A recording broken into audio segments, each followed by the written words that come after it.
Hi there, my name is Vworp and the Rabbi from another planet. Please like, share and subscribe and ring that little bell so you're notified when new videos drop. So about 6 months has gone by, and Alex Kurtzman has dropped another turd in the Star Trek bowl of life. It's called Star Trek Lower Decks. I think it should be called Star Trek Upper Decker. It's not very good. But that's really what we say when CBS brings out any new Star Trek. But this one is particularly terrible. It's a Star Trek made by people who hate men, absolutely hate men, for people who don't like Star Trek. So that's a bit of an interesting pitch. I would have liked to have been in a room, a little fly on the wall of a room, when a grown man in a business suit said to got up and said, "I've got it.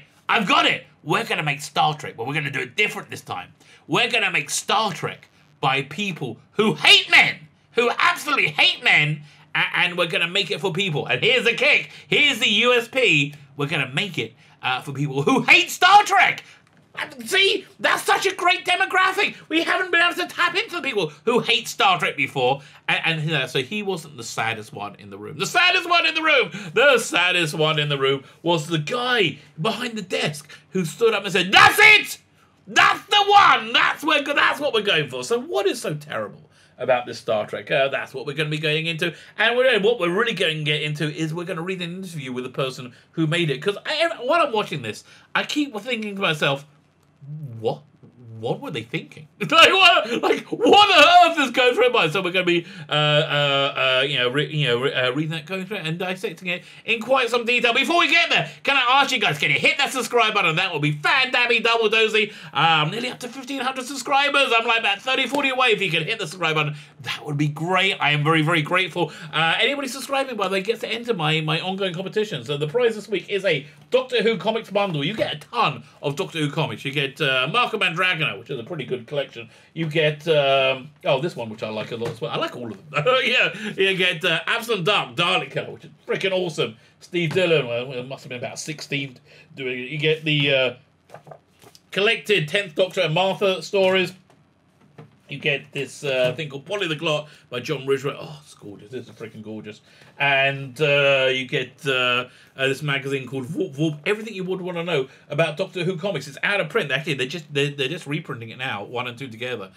So all you need to do to win it is subscribe to the channel. Subscribe and then leave the hashtag in the comments of Vworp Vworp. Just copy and paste VWRP. It's in the video notes. And I'm probably doing the giveaway on Sunday, which will be 23rd, I guess. If I miss that one, then I'll do it on my live stream, which is on Tuesday. I guess it'll be, the 26th. Fine. Okay, so let's talk about Star Trek Lower Decks. So what is so wrong with Star Trek Lower Decks? So I think, let's turn this on. I think this is a pretty good indication of what's wrong with it. Let's talk about episode 2. Episode 2 really, really highlights how terrible it was. You have this guy with purple hair. He's follows the rules. He's ineffectual. He is a loser. And he gets very excited because he gets a job flying a shuttlecraft for a diplomat. And then this woman, who's just a hateful, horrible woman, who is somehow the hero, then takes the assignment from him and leaves her food all over the shuttle, and it's just horrible. And they're basically just horrible to each other the entire time. There's no idea of being nice to each other. This is I finally figured out this hero is a hero to people who live on Twitter, people who want that mic drop moment. Anybody who gets their last word and doesn't like to help people, and that is who this is. And this is for me not Star Trek at all. So and also she's just so annoying. She's so annoying. So let's go. This is from SFX magazine. Do not buy SFX magazine. It is freaking awful. I buy it because I have a subscription, but why do I buy it? To give me content. So let's read this article together, and I think we will take the piss out of them as we go, because there's probably going to be quite a lot to take the piss. Boldly going where no fun has gone before. There is no fun in this. Okay, how this show got made. This is Seth MacFarlane went to CBS before he started doing the Orville, and he pitched the idea of doing a slightly comedic Star Trek, essentially doing the Orville, right? Doing the Orville, because he understands and loves Star Trek. And I'm pretty sure the plot of the first episode, which was Second Contact, was on that was in that pitch, because it's clearly somebody who knows and understands Star Trek came up with that story, even though it was terrible. No fun has gone before. The latest Star Trek series is not only animated but a comedy. Well, that's it. They're right about one thing. Listen, it's only a comedy if it's funny. Being a hateful, horrible person isn't funny. I don't understand why they think it's fun. I guess I do, because they're terrible people. They're terrible people. But a comedy show as well. We speak to showrunner Mike McMahan about it. I am, I am fascinated to know. And also, listen, she's an Orion. Look, Orions are supposed to be pretty darn hot, aren't they? I mean, like the JJ movie, you have that Orion woman with Kirk in Starfleet Academy.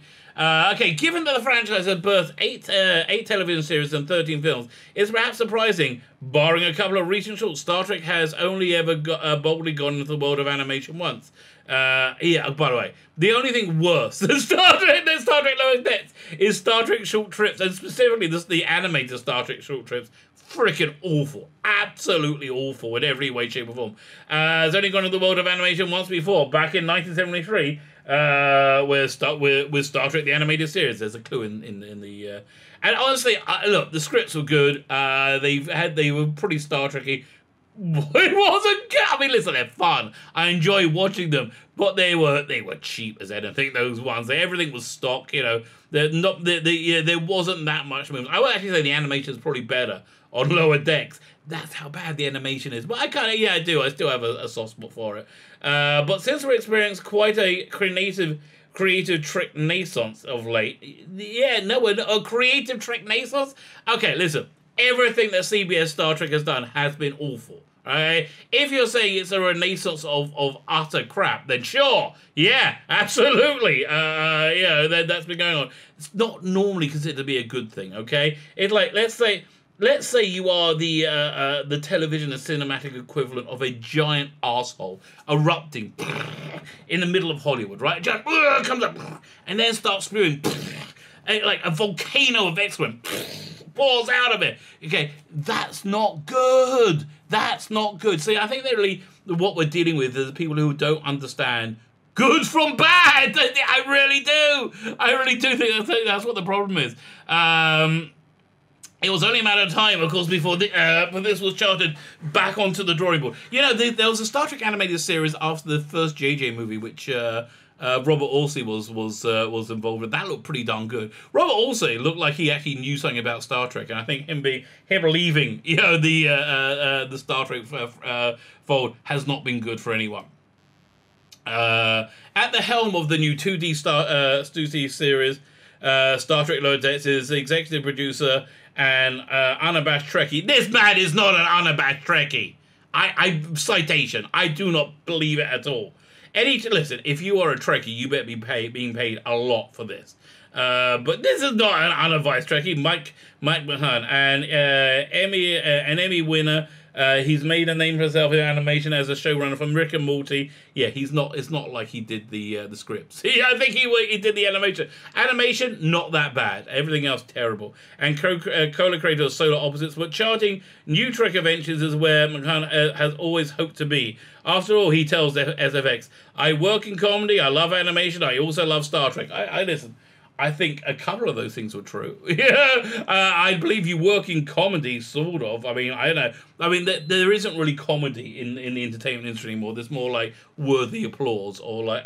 Yes, again, if you think this is funny, I want to be on the same drugs as you are, because whatever you're taking to laugh at this, that sounds pretty darn awesome. That's like I would like to try. I also love Star Trek. No, you don't. Serendipitously, when Lower Decks was in production, this has been in production. These 10 episodes of Utter Trek have been in production for 2 years. I mean, it's what? Okay. Production of the company's Secret Hideout with executive producer Alex Kurtzman, Heather Caden, Aaron Byers. McMahon was asked to come and pitch his vision for a contemporary animated take on Star Trek. Again, I don't understand. I would love to see that pitch. Like, what was that pitch? Like, we're going to make Star Trek for people who hate Star Trek. Okay, I guess. I mean, look, you can say the same thing about Star Trek Picard, you know. I like Star Trek Picard wasn't terrible as I was watching it, but then if you compare it to, like, Measure of a Man, which was a fantastic episode, sent in by as a spec script by, was it Melinda Snodgrass, I think is her name. It's just a wonderful story about morality and excellently crafted story, which Star Trek Picard just took a massive dump over. You know, the moral quandary that they were wrestling is: can you create a race to be slaves? Can you create a slave race? Which back in the 80s said, oh no, of course not. Starfleet would not do that. And in 2020 they're like, yeah, sure, why not? Nothing matters. It was an opportunity to say, this is a show for me. Okay, really, you're a moron? Anybody wants to say, this is a show for me? I think that would qualify them to be separated from society. I think that would probably be a good idea. Primarily, he laughs. It's one that is purely Star Trek. No, it's not. That has all the great Next Generation elements. No, it doesn't have people being nice to each other. Okay, listen, I was watching Sarek last night, one of my favorite episodes of Star Trek Next Generation. And yet, one of the things I really loved about Next Generation, they had this bit in it where they were doing a concert for Sarek, Spock's father, and they just had Data and a few other guys who were like, from engineering, from astrophysics, but they, in their spare time, they're incredible concert pianists and musicians. Yeah, that's what that was the private lives of the people working on the Enterprise were all aspirational and trying to make themselves into better people. Nobody's doing this in this show. Nobody's doing this. So yeah, it doesn't have that great aspect of Next Generation. But then really takes the comedy. I've yet to see it. It really takes the comedy. Zoom in. Elements of Star Trek and heightens them. No, it does. Okay.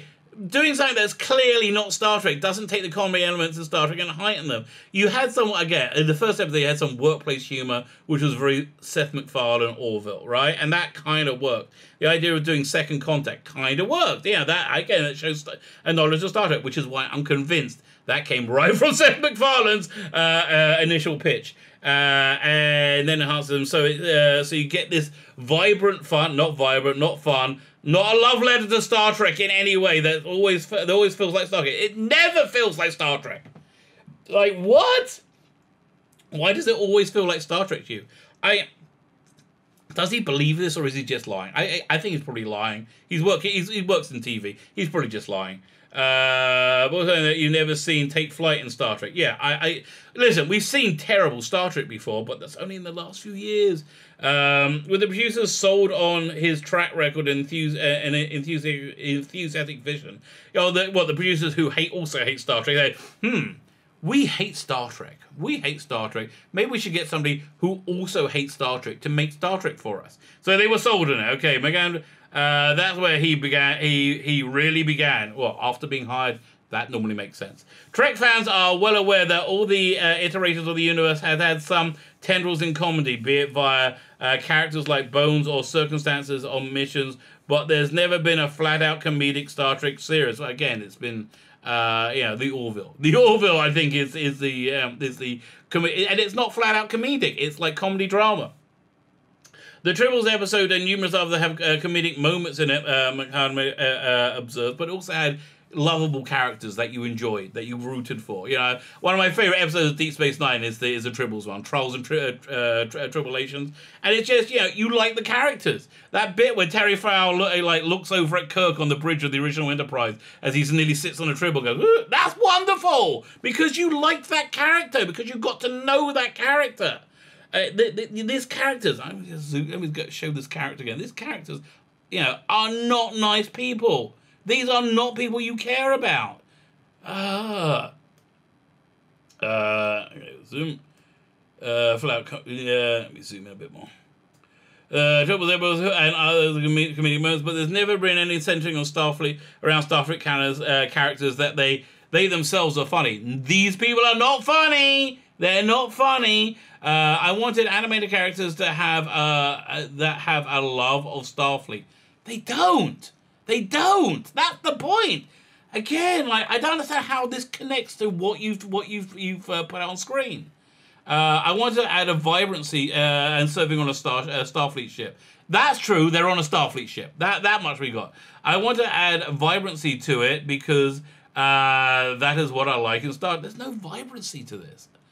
Honestly, if this guy had received a head injury, and in the asking question, you know, is Lower Decks like Star Trek? And he says, oh yes, then you've got to take him to hospital because he's clearly, you know, he clearly needs you know, some medical treatment urgently. As the title implies, Lower Decks is focused on worker bees in all the areas of the USS Sorrentos. Yeah, again, Sorrentos is a name of a Californian town, as is the Orville, that aren't assigned to the bridge. This smaller California-class starship concerns itself with second contact missions on worlds recently contacted by the Federation of Planets. McMahan wanted to explore what it's like to be an unseen functionary who make everything run day to day. Again, ripping off the Orville. It's just the Orville. To us, the Sorrentos is still amazing. He enthuses, and it means that in every episode, we get to have a story of the week. It was important to me that the story also felt like it was a standalone. Again, you're doing an Orville. You have an A-B plot, rip right out the Orville. So here's the thing. I don't think they go having like the traditional Next Generation A-B plot because it's like the Next Generation. They're not emulating Next Generation because they've never seen the Next Generation. They've never seen Star Trek. They've seen the Orville. They know it's successful. So they're copying that, which is emulating Star Trek. So I guess, you know, swings and roundabouts. You know, 6 of one, half does the other. But something that Star Trek does so well is it grows the characters' stories and the family. Yeah, exactly. You have just a terrible group of characters. You have men who are, basically a leading man is a moronic cuck, and you have like a simp, another man who's a simp, and then you got like the main character who's like this awful woman, but she's also presented to be absolutely perfect in every way. She's just like everything. She's good at everything. She's good at like these sassy put downs and mic drops and all the things they don't do in Star Trek. You know, all the things. Yeah, again, go and look at, was it Hollow Pursuits, that episode with Barclay in Next Generation, where again everybody was there for each other. It's that future that we wanted. You know, it's that aspirational future that we wanted. That is so devoid. Is so devoid on everything Kurtzman Trek. Family, and sometimes they take over the show. So every episode of Lower Decks has a new cipher of the week element. Really? No, they had, again, episode 2 had the main plot of the woman being absolutely terrible, taking the assignment away from the cuck of a guy, and then being terrible to him all the way through it. And then you had the B plot of the simp guy going through different departments to impress the girl who already liked him, I think. But yeah, so what's new about that? There was nothing new about that. And something of the week that the bridge crew is dealing with that impacts the new stories that are happening within our Lower Decks. Yeah, honestly, best Lower Decks episode is probably the Next Generation episode, Lower Decks, that had the guy, that had Tom Paris in it playing a different role. No, that was that one. That was the Wesley Crusher story. I can't remember what it's called. Anyway. McMahan also wanted to take his series in a familiar section story, which is specifically is year 2330. Because I'm a fan of all Star Trek, you're not a fan. You're a liar. Everything you say is a lie. I don't trust a word you say. I want the characters to somewhat be a surrogate of what I love about Star Trek. Really? You like them being hateful to each other? Well, okay. This is next time I watch an episode, I'm going to try and plug that in. I'm going to bring this back up to every time I'm going to review it.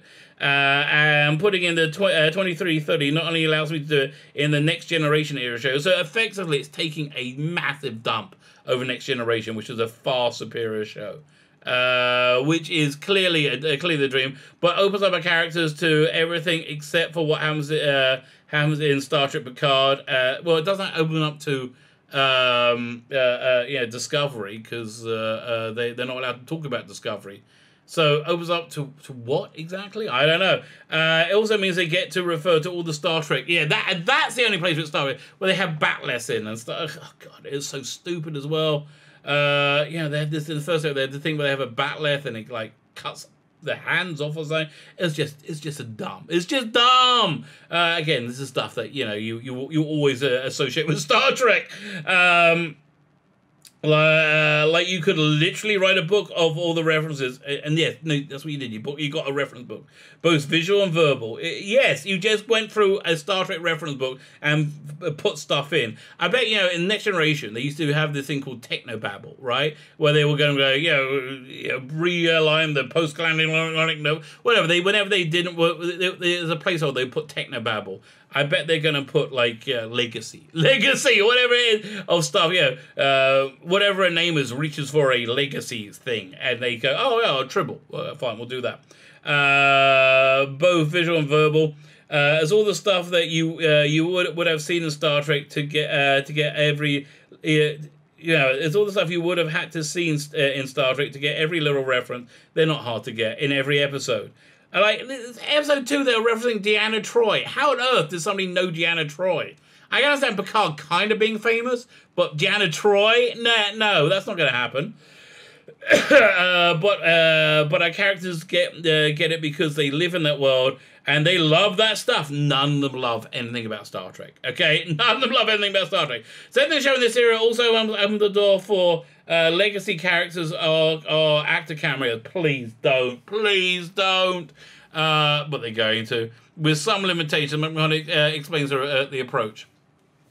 The thinking behind it was twofold, he says. For any legacy character on Star Trek that shows up on the Sorrentos, there has to be a big reason for it. They said yes. That's basically what it. This isn't Deep Space Nine. This is not a place where characters are coming up. Deep Space Nine was on the edge of frickin' space, you bloody morons! Yeah, it was a back end of nowhere. Then they found the wormhole with a... And it was still on the outskirts. Yeah! Really? How do you not know? I mean, why do you think Deep Space Nine was a central part? No, it was out in the boondocks. Frickin' idiot. Oh. And I'm not really that much of a Star Trek fan, okay? I'm not even that much of a Star Trek fan. It's not a place where characters are coming and going. If the legacy characters show up, it has to be really important. Oh, God, please. Nothing is really important to these morons. A really important reason is anything. Oh God, yeah, this is just the worst character ever. Yeah, and that shows exactly who she is: smug, self-assured, and drinking. Really, that's not Synthahole. Yeah, that's not Synthahole. It's going to be so disruptive to the lives of the characters that we're following on the show. These people don't have lives. They have like one-dimensional characters. I wasn't going to say two-dimensional, but they're like one-dimensional.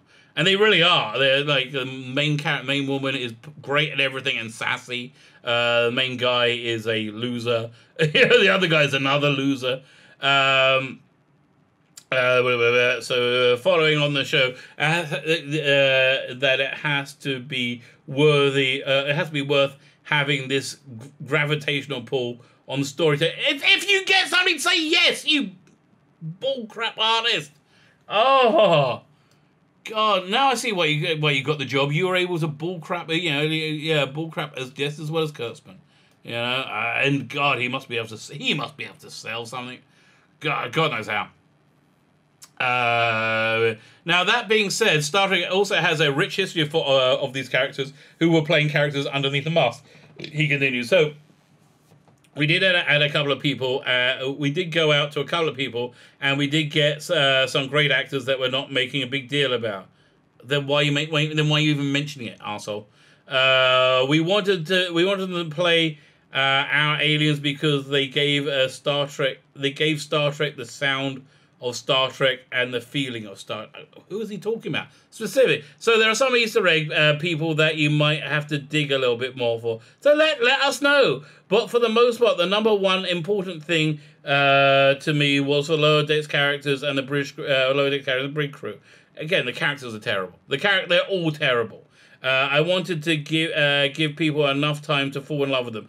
Everybody hates them. Okay, again, this main character is the big revelation is going to be, and I don't know, I haven't seen it. Big revelation is she's really a lieutenant commander, and she's the daughter of the captain, right? Who's been demoted for some reason and chose to take a lower rank as a matter of principle, right? That's what's going on. I mean, clearly they're mother and daughter. Oh, and they think this is a surprise. They think this is a revelation. They're 2 episodes in. It's not complicated. You dropped enough hints already. There we go. 1 second. Let me zoom in again. Oink.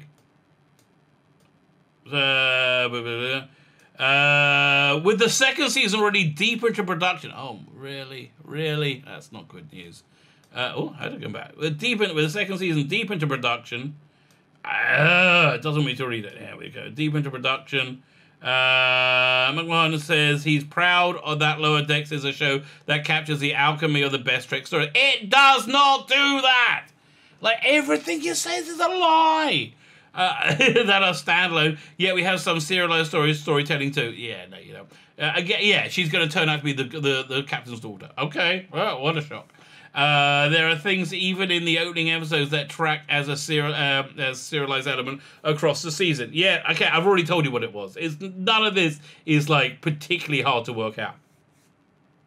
Across the has own arc, he teased. Oh, what a tease! I really like as a viewer being surprised. We're not surprised by shows. I'm watching under sufferance. I think we all do. Yeah, no, you bought into the Kool-Aid of let's subvert expectations. Yeah, no, you know when you subvert expectations? When you can't deliver expectations. That's when you subvert expectations because you don't know how to deliver. Yeah, that's the one line. And what I really like is when I thought I understood a show, but is doing something that I didn't expect. Again, your big mystery has been worked out pretty early on. So every time you think Lower Decks is just going to be a frivolous, non-serialized ode to Star Trek, it's frivolous, it's non-serialized, it's not an ode to Star Trek. Suddenly Star Trekky stuff starts happening, and that gets serialized and it carries through the episode. It takes a minute for the stuff to naturally build, and when it does, it's really satisfying. It is not really satisfying. It's not really satisfying. So again, what is he thinking? He's thinking, I'm gonna lie my ass off. That's what he's thinking. I'm just gonna lie my ass off. Is what he's thinking. How does McCon, as a Trek fan himself, liar, feel about what he's about to serve up to his fan brethren? I think the entire first... Oh, God, what's he going to say? Now, how do I get over there? Go over here. Oh, there we go. I think the entire first season is awesome. It's amazeballs. You got to remember, it was everyone's first time making an animated Star Trek in decades. Who cares? That's what your job is. It does... What? Yeah, no, it doesn't matter. There hasn't been a animated Star Trek since the 70s. It doesn't. That makes no difference. They're kind of defining what is meant, defining what you could do, what kind of stories were feeling vibrant. None of them. Again, you've learned buzzword. You weren't vibrant. None of them feel vibrant. They give me a headache. Okay, if that's vibrant, then yeah, they're vibrant. And pretty quickly, I had a couple of episodes into the season, we hit our stride. Okay, I can't imagine. And it starts getting really fun. At the end of the season, we pull a fast one and obviously reveal that the woman who I can't remember her name is the daughter of the captain. And there's some story arcs that culminate in the final that changes the storytelling for the second season. Who cares? I say the last 3 episodes are bonkers. He continues with a note of glee. It culminates in a really amazing way. I'm not holding my breath. But listen, if it does, I will play this back and say I'm wrong. Okay? If I'm wrong, I'm wrong. I'm not wrong. I'm not wrong. It feels like the show has completely solidified in terms of it's a massive pile of poo. It feels like the show has completely solidified. It's led us into a second season. We've been writing. I can't believe any of these episodes take longer than a day to write. Yeah. That's better than what I was hoping for when we started out. Yeah. By the way, if it's so great, why is there no international distribution? Because nobody wants it. Data's in, nobody wants it. I mean, like, I don't think you could even give it away to Netflix. I'd be like, really? I just don't think they can give this away to anyone. Nobody wants this. I think it's probably going to be shown for free somewhere. Would be my guess. Looking back over how it's all come together, oh yeah, the show's gotten better. The show's gotten better than I could have anticipated. I couldn't anticipate it being any worse. I really can't. Looking back over how it's all come together, McMahan says, it's been a blast. Well, I'm glad you're having a good time. The show came out exactly like I wanted. I love the new stuff, like Picard and Discovery. We all hate it. It has such different tones. You don't have to have the old definition of what Star Trek has to be.